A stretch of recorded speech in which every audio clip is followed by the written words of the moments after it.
everyone, hope you're all okay. Can't believe it's Saturday already. Do you know what? Tomorrow is Easter Sunday. Time's flying, isn't it? Right, couple of little shout outs. Grace, Matthew, Hannah, hope you're all okay at home. And I'm pleased that you enjoyed seeing Alan yesterday. Liam, I forgot yesterday and your mum asked me specifically to say hello. I hope Reese is feeling better and I hope you're still enjoying the stories. Right, we've got Nellie for the time being. She may not stay very long. Do you know what she went missing yesterday? Turns out she was locked in the shed. So, she's in a bit of a bad mood with everybody. Right, today's story, Mrs. Splat's Hall of Horrors. Evil is a strong word, but it is not strong enough to describe Mrs. Splat. She was a dinner lady who ruled with an iron fist. Literally. She only had one real hand, the other was made of metal. Legend had it she'd struck her hand in a tray of her own gravy to retrieve a spoon, and the gravy was so toxic her hand had melted away. Fizzle, fazzle, fuzzle. Mrs. Splat's metal hand wasn't the only body part that had been added to her over the years. Oh no. One of her ears was rubber. It was shiny and much bigger than the other and she couldn't hear out of it. The tale was she'd sliced her own ear off by mistake when she was chopping liver with an axe. Her left eye was made of glass. Slop School law had it that it had popped out when she was beating a hunk of particularly tough meat into shape. As she saw it roll across the counter, she assumed it was a gobstopper and swallowed it whole. Splat also had a wooden leg. The story passed down through generations of pupils was that their dinner lady had fallen into a vat of her own piping hot custard and it had burned off. Splat also wore a frightful black wiry wig. Legend had it that she'd burnt all her hair and eyebrows off when she opened the oven door to take out a casserole she was cooking and it exploded. Underneath her wig, Splat was as boiled as an egg. She would whip off her wig when she needed to give one of her ancient pots or pans a jolly good scrub, and as a result it was full of burnt black bits and greasy brown bits. Splat had false teeth. The story was she'd lost them biting into one of her own rock cakes. Her rock cakes were infamous for being harder than concrete. You might as well bite into a building. It would actually be tastier. Splat's false teeth rattled in her mouth. Sometimes they even flew out when she shouted at someone, "Come back here, you vermin!" Doink! Ouch! Mrs. Splat had been the dinner lady at Slop School for longer than anyone could remember. No one knew her age. She certainly looked ancient. Some put her in her 80s, others in her hundreds. A handful of children believed she may have been alive for thousands of years, like one of the undead, unable to die, destined to stalk the earth for all eternity. That may well be true. You might be interested to find out that the world's worst dinner ladies are all part of a secret society. SSODDL. That stands for the Secret Society of Dreadful Dinner Ladies. SSODDL meets up every Sunday night around midnight in a top secret location just before the school week begins. It is a chance for them to share disgusting recipes, swap cooking utensils, which double as instruments of torture, and elect a new supreme leader. Mrs. Splat has been the supreme leader of SSODDL for 50 years. Despite the other dinner ladies being ferocious, no one ever dared challenge her, would you?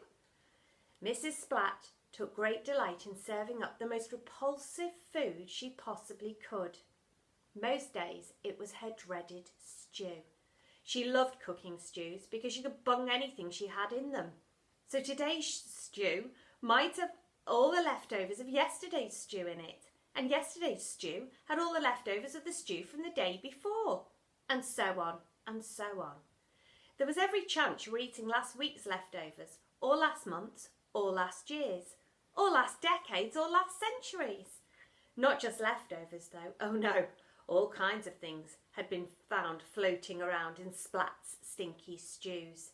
A scouring pad, a pair of old man's underpants, a hedgehog, a flip-flop, a hearing aid, a used handkerchief complete with snot stains, a pair of laddered tights, a washing up glove, a set of false teeth, a mop and bucket, a lint roller with bits of hair still stuck to it, a hamster's wheel, a pair of glasses, a walking stick, a doll with its head missing, a doll's head, a lady's shoe, one of a pair presumably, a shopping trolley, a shuttlecock, a sock, a man called Clive. There would be big trouble for anyone at Slop School who did not finish everything on their plate, including the teachers. Mrs. Splat would loom over them, wielding her iron ladle in her iron fist until they'd eaten every last morsel. If they didn't, she would strike them hard on the knuckles and shout at them, "Lick the plate clean, vermin!" Of course, if everyone licked their plate clean, that saved time for Mrs. Splat on the washing up too. Eating school dinners was compulsory for everyone at Slop School. Packed lunches were strictly forbidden. Splat made sure of that. She and her army of dinner ladies did stop and searches on everyone as they passed through the school gates every morning. Pockets and bags were emptied. Any offending crisps, cakes or chocolate bars would be confiscated by the dinner ladies and then eaten by them. One time, Splat even ate a wooden pencil case. It was brown, and she had to make absolutely sure it wasn't chocolate. She actually quite enjoyed it, although her false teeth did become stuck in it. Mrs. Splat oversaw a reign of terror at Slop School. Every single kid there lived in mortal fear of her, except one, Chewy. The girl was so called because she was always chewing bubblegum and was an expert bubble blower. Chewy could blow bubbles that would reach the size of beach balls before they popped. The morning our story starts, Chewy was waltzing through the school gates, chewing bubblegum as usual. Chew, chew, chew. Of course, Mrs. Splat was waiting for her. Her army of dinner ladies fanned out behind. "Spit that gum out, you vermin," ordered Splat, her one good eye staring at the child. "Why, Mrs. Splat?" replied the girl. She loved getting the lady's name wrong on purpose. "It's Splat, not Splot. And can't you read?"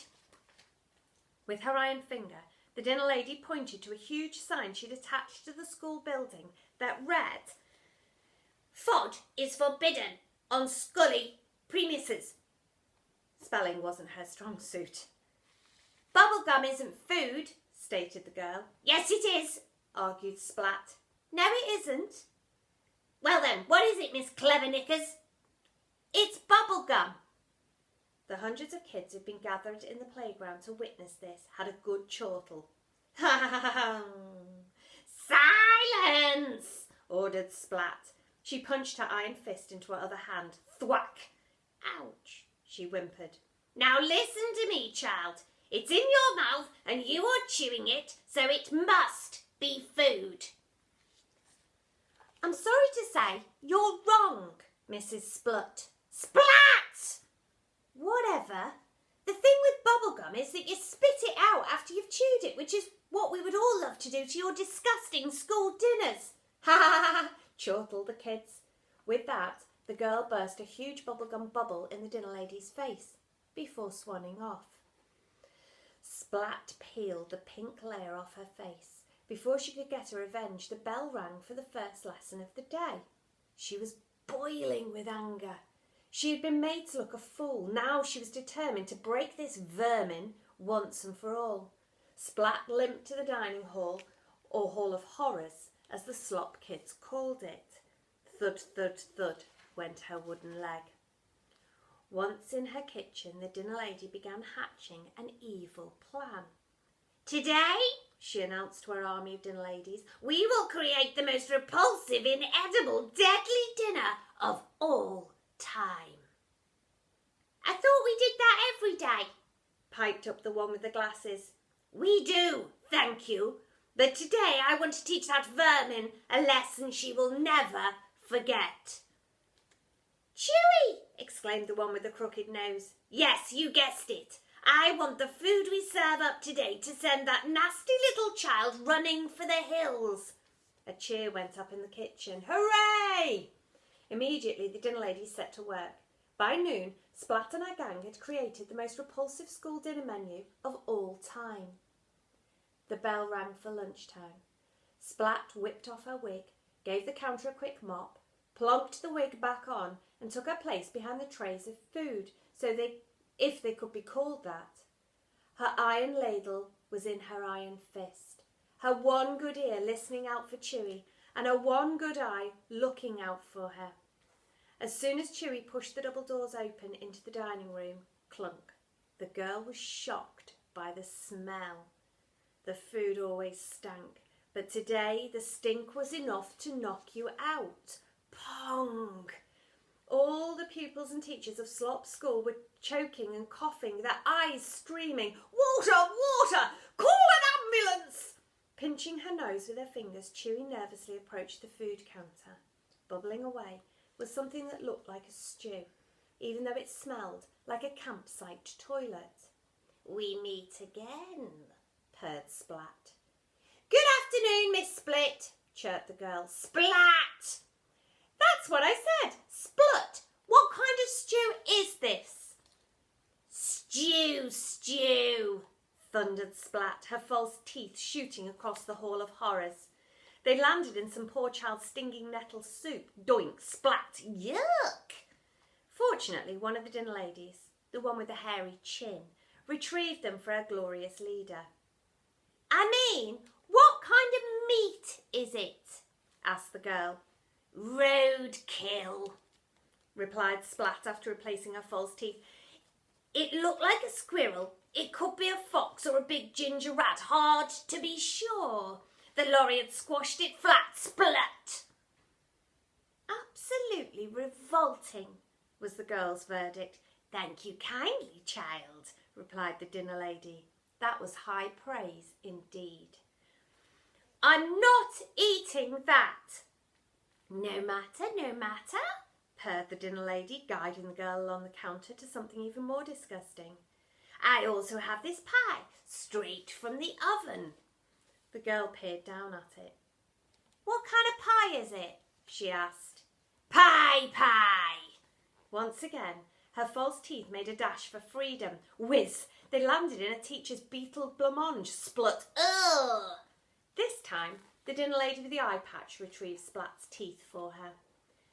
Have a slice, ordered Splat. It's a surprise, my special pie surprise.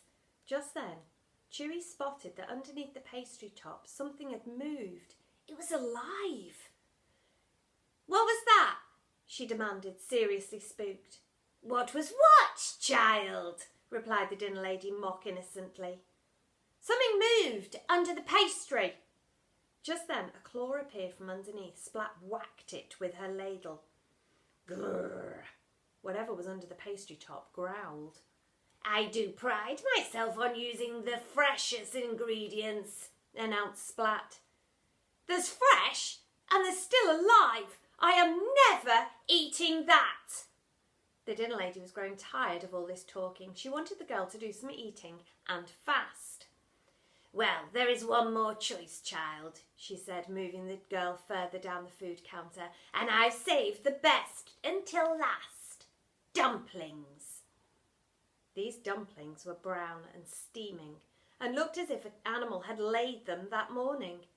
They're not dumplings, exclaimed the girl. Oh, yes, they are, child. I saw these dumplings being dumped with my own eye, hence the name. Splat chuckled to herself. Behind her, the gang of dinner ladies chuckled too. The girl was adamant. I am never, ever eating that. Oh, yes, you are, child. That was your final choice, so dumplings it is. Splat went to ladle one of these brown steaming nightmares onto the girl's plate. No! Shouted Chewy. It was so loud that the Hall of Horrors descended into silence. No one ever dared say no to Mrs. Splat. All eyes turned to the dinner lady, who laughed her best evil laugh. Ha, ha, ha, ha! She laughed so hard her false teeth shot out again and landed in the stew. Splot! It splashed the girl from head to toe. Yuck! Exclaimed Chewy. Then she suddenly found herself getting hotter than hot. Ow! It's burning my skin! Well, I do like my stews to be spicy, said the dinner lady. She reached her iron fist into the pot, sizzle, and pulled out her false teeth before pushing them back into her mouth. "I am not eating any of this muck!" shouted the girl. "You have to eat something," replied the dinner lady. "Well, I will not!" Chewy was defiant. "Not even a pea?" suggested the dinner lady mock innocently. "A pea?" "Yes, an incy-wincy little pea. That couldn't do you any harm now, could it, child?" The girl was feeling uneasy. It sounded like a trap. "Just a pea?" asked Chewy. "Just a pea." "No sauce on it?" "No sauce." "Not spiced in any way?" "No spice." "Not stuffed with anything?" "No stuffing." "Then all right," announced Chewy. "For my lunch today I will have 1 pea." The dinner lady sported a ghoulish grin. "1 pea coming right up, child." Chewy looked around at the troughs of food. There were mountains of the vegetables kids always hated: Brussels sprouts, beetroot, rhubarb, cabbage, broccoli, but no sign whatsoever of peas, not one. "Where exactly is the pea?" demanded the girl. "I'm just keeping it warm, child," replied Splat.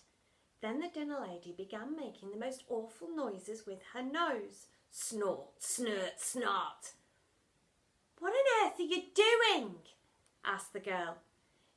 "Just retrieving your pea. Snort, snort, snort." With one final snort, a green pellet flew out of her nose and landed on the girl's plate with a ding. The girl stared down at it. "That's not a pea," she said not unreasonably. "What is it then, child?" purred Spat. "A bogey." "No, it's not." "Yes, it is." "No, it's not." "Yes, it is." "No, it's not." "Yes, it is." "Yes, it is," replied Splat. "No, it's not," replied Chewy. "Ha ha!" The dinner lady had tricked her. "It's not!" shouted Chewy in frustration. "Shut up and eat your greens. Greens are good for you." "Not that kind of green." "Eat it." "I won't." "Oh, yes, you will. Oh, yes, you will." With that, Splat grabbed the girl by the shoulders and sat her down on the bench. "Eat, vermin, eat," she ordered. "No!" The dinner lady smashed her iron fist down on the table. Thud, throwing all the plates up into the air. The children sitting at the table were covered in stew and pie and dumplings. "Ugh!" they cried. It was disgusting being coated in the stuff, although it was preferable to eating it. "Eat it, or I promise there will be hell to pay," shouted Splat. Once again her false teeth went flying. Whiz! Hit a boy in the head. Doink! He landed face down in his stew. Splut! "I said no!" shouted the girl. Splat was so frustrated she shouted "Vermin!" and thumped the wall with her iron fist. Dunk! A cloud of dust exploded across the room. Boosh! Everyone began coughing and spluttering. Splat strained to remove her fist from the wall, but she couldn't. Her fist was stuck there. She yanked and yanked and yanked, but it just wouldn't budge. "Look what you have done to my blasted hand, child," she growled. The dinner lady pushed her foot up against the wall to act as a lever. She tugged and tugged and tugged and tugged before, plop, her arm popped clean out of her metal hand. "No!" shouted the dinner lady. Without her iron fist, Splat felt powerless. Not thinking, she unscrewed her wooden leg so that she could instill terror. Roll, roll, roll. She bashed the dining table with it. Bush! "That will be the end of you next, vermin." If she had thought first, Splat would have realised that unlike the flamingo, she was unable to stand on one leg.